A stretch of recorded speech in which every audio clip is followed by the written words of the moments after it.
Welcome back to Ultimate Admiral Age of Sail. I'm Commander Tyrael. We've just come off the back of 2 successful treasure raids against the Spanish. We captured a third-rate ship of the line, we managed to get enough resources to fully stock all of our existing ships, and we still have a nice little kitty left over. We've been redeployed to North America, the East Coast, and it looks like we're being shadowed by the rebels. The American rebels, that is. We're going to turn the difficulty up for this mission because I'm pretty confident we've got a strong fleet. And we can take on a contingent of French and American rebel ships. Just going to quickly top up the crew levels, spend a little bit of that extra funds that we have. Now that we have such a large ship as our flagship, it does cost us a fair amount in upkeep, and that does increase the more men you have. So we need to make sure we got a little bit of funds left over every month.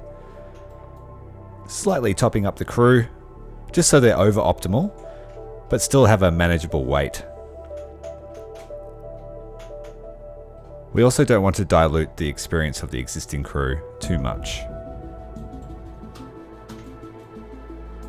There we go, all ready to go, I think. We also have 2 large transport ships, so I managed to get rid of the smaller transports we were using, and now we can take quite a sizable force. We'll also unlock the ability to train grenadiers.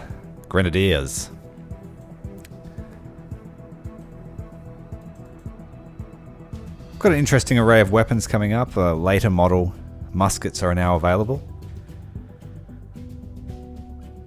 but they seem to be very expensive per unit, and there aren't many available at this stage, but we'll buy what we can.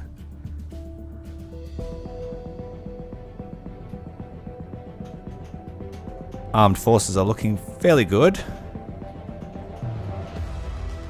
But anyway, let's get into the mission. Ontario Express. Turn the difficulty up, get a little bit more cash and a little bit more reputation. John Jarvis has spent a lot of his reputation, mainly spending that on his own personal development, but a little bit on his crew healing speed, as well as shipbuilding ability. Ship repair rather, so it doesn't cost us as much. Earned a couple of medals, and we're seen as quite the lucky captain, especially with some of our exploits. Judging by the timeline down the bottom there, we're a fair way into the campaign. So we'll spend some reputation on our officers, I think, this time, just so that they train quicker. And let's go. Although the rebels have been shadowing us for some time, it seems like the French have also arrived. It would appear the Admiral's fears were justified. Now we're still only allowed to bring 4 ships again, so that leaves our HMS Adelaide as our faithful reserve ship. Formation is set. My squadron has spent the last 4 days escorting army transports from Lower Canada to the coast of Georgia. The rebels have completely lost their fear of our navy, and their Coast Guard squadron of poorly armed vessels of the worst quality has launched an attack. Very brazen. More sails and actual fighting ships have arrived. The French are assisting the rebels. Of course the French are assisting our enemies, as is their method. Nonetheless, we shall deal with both of these fleets separately or together. We do have to keep in mind that we have transports with us, and so they are not combat ships. So we'll send our 2 corvettes to go and deal with this Coast Guard. The US's oldest naval force, as they will so proudly tell you often.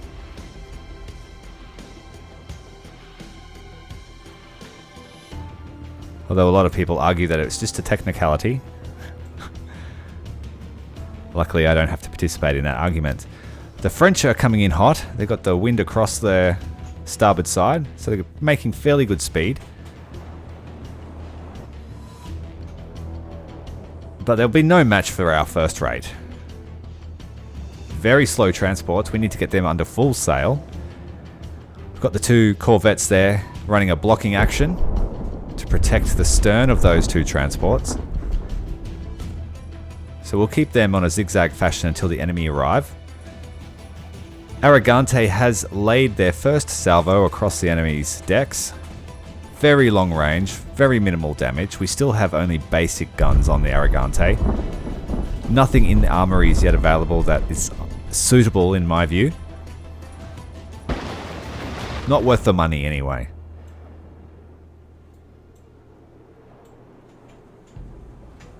These 2 little cutters. They're hesitating, they're not coming in very fast. That'll give us plenty of time to deal with these French.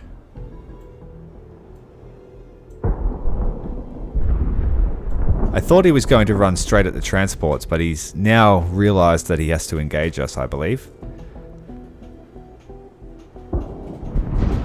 Royal George is there ready to launch an attack with some chain shot on the sails so we can limit their ability to maneuver. They are faster than our ship of the line, so we want to try and take away that advantage they have. Very cumbersome transports, even at double speed. And that gamble paid off. We've taken out some of the mast of the Batilde. Keep this battle going a bit faster. I'm not too concerned that we're going to get overrun. Royal George still taking chain shot. We'll try and see if we can take a mast down completely. Arrogante is now using chain shot as well. She's taking fairly substantial damage to the sails and the mast. The dream is to knock one down completely. After a while you do get diminishing returns on attacking the sails, so could be wise to change targets now. Really, we just want to mess with the French so they can watch as their target sails away. These cutters are starting to catch up now. They are under full sail, riding the wind properly. Changing back to round shot on both of our ships here engaged with the French. Royal George has taken a little bit of damage. The French are known for using very heavy shot or very big guns. So we're going to reply. Show them they shouldn't show us their face. Taking out a bunch of their guns, their observation deck, their sails, their morale, and the starboard planking. Good reason to be worried. They're now taking on some water. I'm not sure if I'm going to bother trying to capture them. We'll see how this plays out. I'm pretty happy with our little fleet at the moment, and we don't really have the fleet space when we play maps anyway to have more. So having a mixed fleet of heavy and light ships at the moment is paying off for us. Royal George has a lot of firepower. I'm quite impressed with this frigate.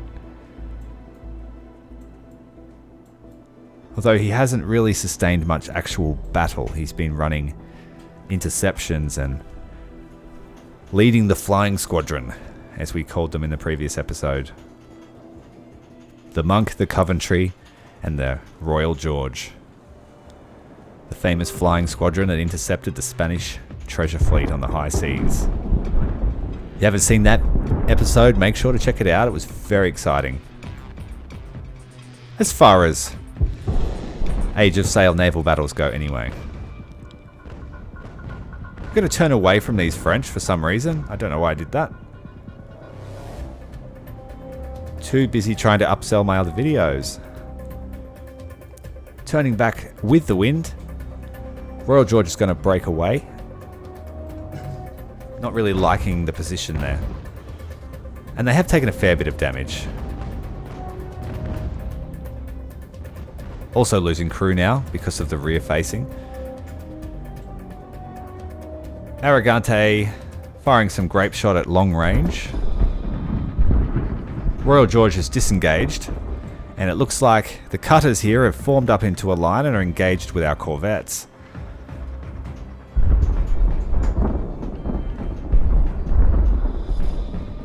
May have been a different matter if they had attacked together, but having them split like this and having such powerful ships, we're making short work of them. Arrogante is going to try and get some finishing grape shot into Batilde before the other one turns around to the starboard side. I'm not even going to try and pronounce that name. My French is of minimal.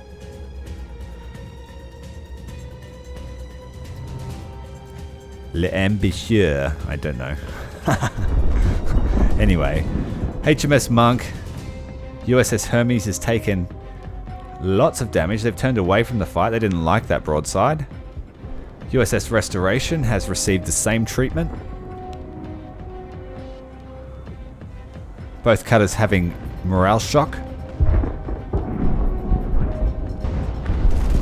Got a Unity class frigate. So a 5th rate, it's got a fair amount of guns. It's presenting himself a juicy target at the moment for our round shot. Crew condition, they are getting a bit tired, so the reload will slow down a bit, and they will start taking morale damage.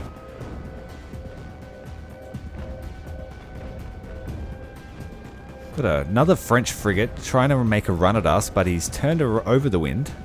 Not sure what he's trying to do. Royal Georges head off to the transports because I wasn't happy with the amount of damage they've taken, and I don't want to take any more crew losses. They have one of our most experienced crews. So we're going to bring our smaller corvettes into the main fight and drag these cutters along with us. Having gunfire on both sides of the ships will be more effective than having those Royal George with Arrogante in a line.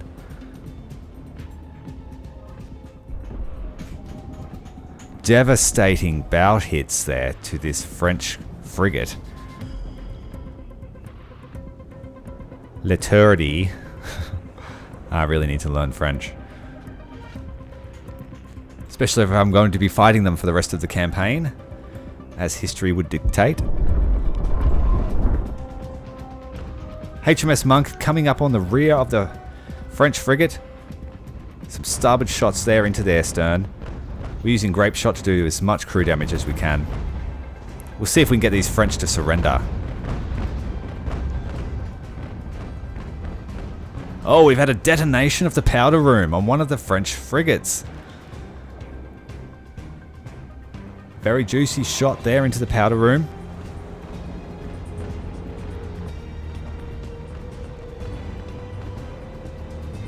This French 5th rate is now fighting us on both sides, but they are suffering from flooding. It's not looking good for the French. The cutters are staying well clear of the main engagement. They can't keep up with us when they're running with the wind. We have much more sail than they do. And the French are just being eviscerated.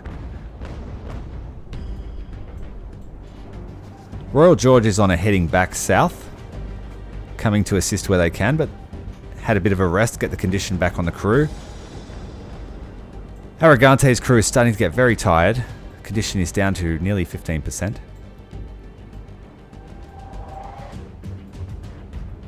So we want to try and get Coventry and Monk more into the fight. See if Monk can run down this French here. Might try and board him. Or at least run him out of the battle. Aiming for some deck shots. We've still got grape shot fitted. I haven't really used grape shot much in this campaign so far. So this is really just an experiment to see how much I can do with it.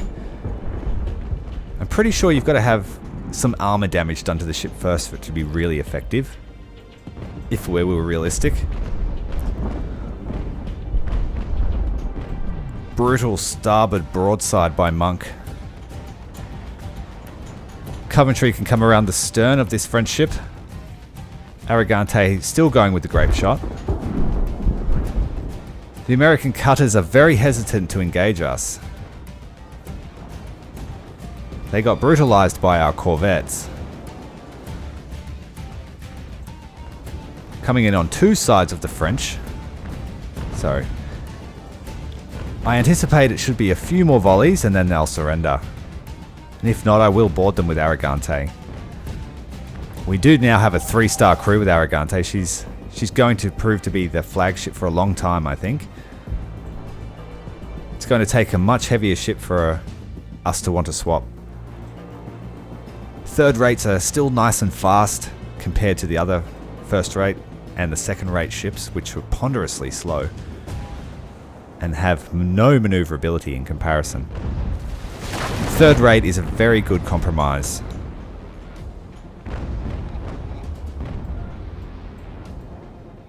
A lot of third rates were also decommissioned first and second rates from earlier ages. A little bit of modification and they're good to go in a new role. Others were purpose built. The French are not having a good time here. Our transports are almost into the zone, riding the coastline there very tightly, making sure to keep the cutters between us and them.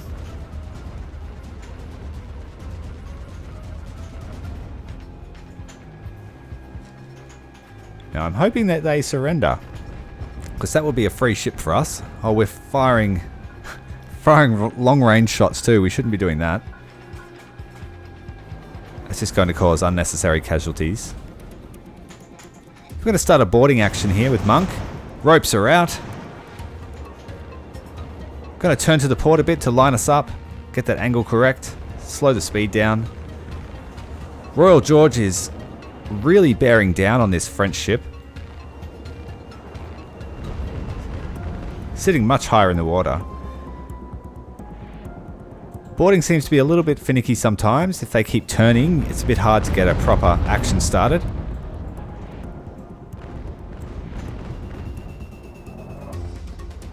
But now it looks like it's underway. We're still grappled. There we go. Boarding is underway. We are losing a fair few men. That's the unfortunate side effect of leaping across ships and waving your sword in each other's face. Second French ship is now being boarded by Royal George and is now under the possession of the Royal Crown. And so the Americans, who really couldn't compete with us, have just watched their French allies be boarded and taken possession of. And now it's time to give them some treatment. Do you want to stay? If we have our way, the United States will stay a colony. Just like my homeland did.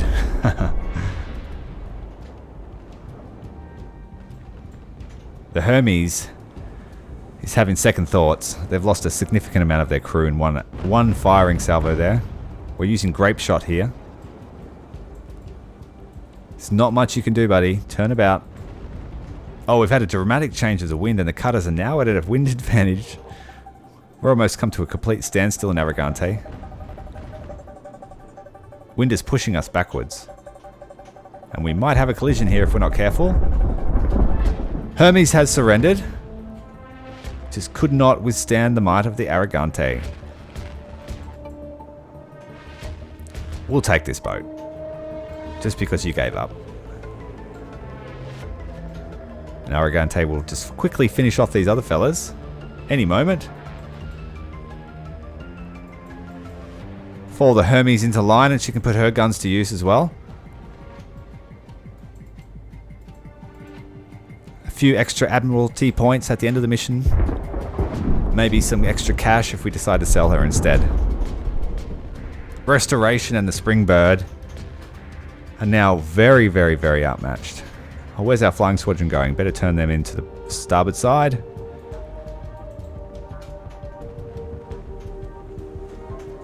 Give it to them. They're trying. I don't know if I'd be brave enough to do the same thing in a cutter. I'm going to aim low in the waterline and just show them what for. Making sure we've got round shot now. Give up any pretenses of them being allowed to live. Hermes guns are off. Hillsborough has retreated. And this mission is all done for, basically. We have been successful yet again.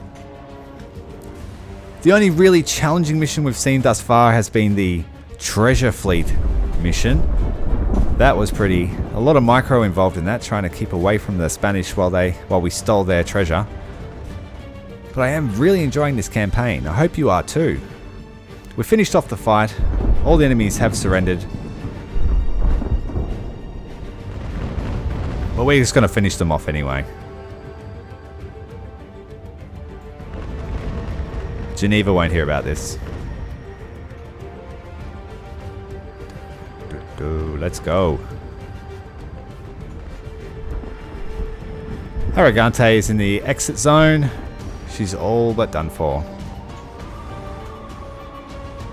Springbird, sitting there floundering, refusing to give up.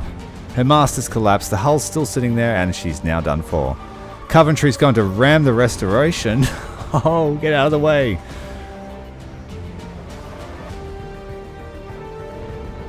Bit of chaos there on the high seas.